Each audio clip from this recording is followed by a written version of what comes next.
কারক কাকে বলে?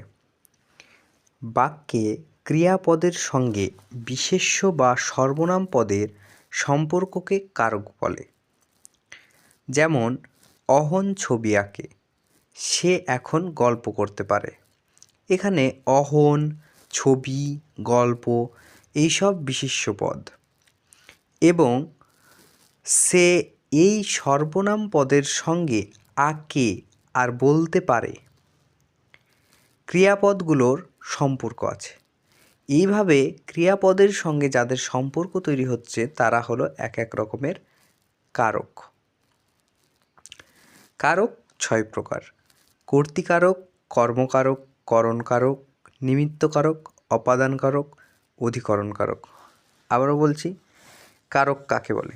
বাক্যে ক্রিয়াপদের সঙ্গে বিশেষ্য বা সর্বনাম পদের যে সম্পর্ক তৈরি হয় সেটাকেই কারক বলে। যেমন অহন ছবি আঁকে, সে এখন গল্প করতে পারে।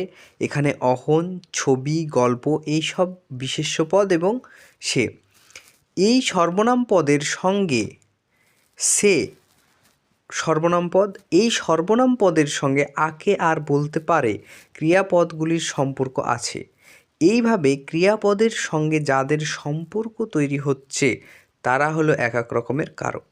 কারক 6 প্রকার: কর্তৃকারক, কর্মকারক, করণকারক, নিমিত্তকারক, অপাদানকারক, অধিকরণকারক।